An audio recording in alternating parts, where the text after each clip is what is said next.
The Washington Commanders may have found the next star, but it's not what you expected. We're going to be discussing who is the next highlighted big star on the Commanders, rookie that wasn't even drafted in the draft. I'm your host, Azael Mejia with Commander Digest, reporting everything on Washington Commanders, offseason, regular season, everything in between. So you want to be caught up to date, everything Washington Commanders, make sure to subscribe right there on the channel.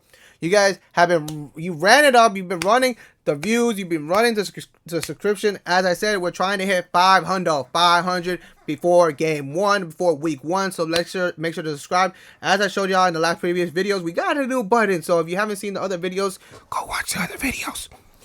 Whoop, we got the new button. 50% of y'all are not subscribed, so make sure you subscribe right there. You know, be a part of the subscribe. Let's overrun it. Let's make the subscribe bigger than the not subscribe. So you already know. Make sure you subscribe, because sometimes if I pop up on your recommendations or on Explore, it doesn't mean you're subscribed. So make sure, I'm guilty of it, and I think everybody is. But if you made it this far into the video, make sure to comment down below W-O line for the Commanders. That's what we're going to be discussing. But first, we're going to continue on. Before building on this chapter, we're going to reiterate what we've gone through. Offensive line being one of the weakest links of the Commanders last season, and now looking to be, in a span of an offseason, looking to be one of the strongest focal points on the team. You go get Laremy Tunsil, best offensive lineman in the game. You go get him from the Texans. No one thought that was going to happen. It just happened out of nowhere. You get one of the best offensive linemen to come to Washington to protect Jayden Daniels, one of the best quarterbacks in the league. Okay, one of the best quarterbacks. I'm not saying he's the very best. I'm not being unbiased, but top 15. You can't tell me he's not top 15. You can't tell me he's not top 15, top 5. Now top 10, there's this discussion. But nonetheless, one of the best quarterbacks in the game. You get one of the best offensive linemen to go protect him, which is great to see. Then you also draft Josh Connolly Jr. to protect him as well, one of the best offensive linemen in the game, in the draft class. You go out and you go get, and the speculation of Laremy Tunsil playing that left tackle position, Josh Connolly Jr. playing that right tackle position, and it's just looking like one of the most dangerous, believe it, I never heard it before, but one of the most dangerous offensive lines I've ever seen. And to build up on that, we have speculation reports of what's been going on in minicamp of an undrafted rookie looking to be proving himself within the ranks on the Washington Commanders organization. I'm talking about Timothy Mckay, guard, for all you football junkies who need the visual representation, 6'4", 312 pounds, from North Carolina State, which he's being praised across the board for his performances right now. He went undrafted, as I said, but just because you go undrafted doesn't mean you can't be living good. You can't be can't be getting paid good. We're going to be discussing that in a little bit. But he's showing off in minicamp off a report. Pro Football Focus ran a report discussing all the undrafted free agents, best ranking of them, and which each team's player. Let me read it. I'm saying a lot of big words. Pro Football Focus talked about the best free agent signing for each team. There we go. And for the Commanders, the top one is Timothy Mckay. He's been playing pretty good off what we were hearing from the minicamp sessions. He's being praised for his good size and athleticism. We're going to be discussing a little bit more of his stats from last season, 2024, where he played his best. So he's hitting his stride right now, which is no other great time to hit your stride right now than to prove yourself and to get a starting position on the Commander for week one. But based off of Pro Football Focus, we got his grade 70.5. That's a pass. That's still passing, so that's great to see. He got 726 snaps, played 12 games, and out of those 726 snaps, 12 games, that's a lot. I can't even fathom that. Right now. That is a lot of hike, a lot. You go one-on-one with another 300-pound, 6-foot man, and you only allow 2 sacks. He's only allowed 2 sacks his last season in college and 0 quarterback hits at all, which is great to see. He has a ton of experience playing in that interior offensive lineman position. He has a ton of experience in college. He played college ball for 6 years. Three of the last years starting at the right tackle and right guard position. But we're going to be discussing what people are saying about his attributes and what he brings to this organization for the Washington Commanders.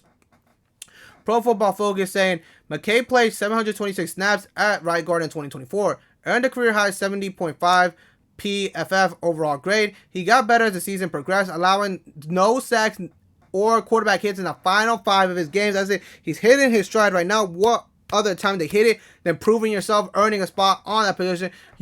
No sacks, no hits on the quarterback the final 5 games of his college career, which is great to see. You go get him. Look at that. You already got Josh Connolly Jr., Larry Tunsil, and then you just add to that by getting Timothy Mckay, who didn't allow a hit on his side against the quarterback on the quarterback. It's great to see.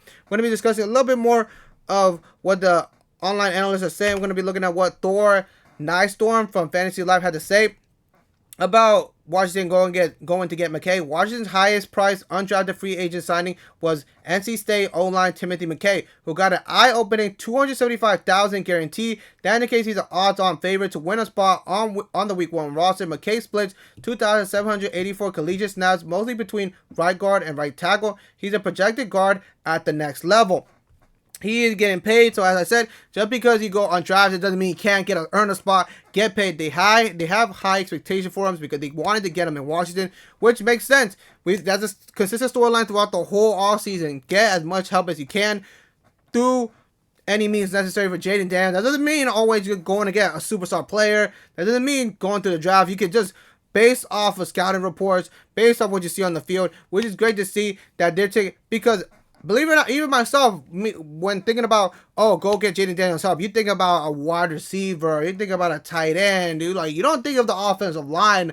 That's not the first thing that pops up in your head. And to see the Commanders go out all in, all the way, going through this, practically rebuilding the offensive line from the ground up, it's just great to see. We're also going to look at see what Dean Jones from Rigo's Rag had to say about the big money, big payday that Mckay has gotten from the Commanders. The Commanders paid a premium to get him on board. Mckay is getting more guaranteed money on his contract than a 6th-round pick. That says a lot, but also brings added expectations that must be matched once he fully acclimatizes. I try to pronounce that word right. Acclimatizes. I think that's how you pronounce it. Why do I use big words? That acclimatizes. Once he fully acclimatizes the professional ranks. I think that's how you say it. Don't quote me. That's not in my vocabulary till today. But it just brings on to added expectations that they have for him at that position, because you're giving him a lot of money. He's getting paid more than a 6th-round pick, so which is pretty crazy. So they really wanted him to get on board. They really wanted to sign him.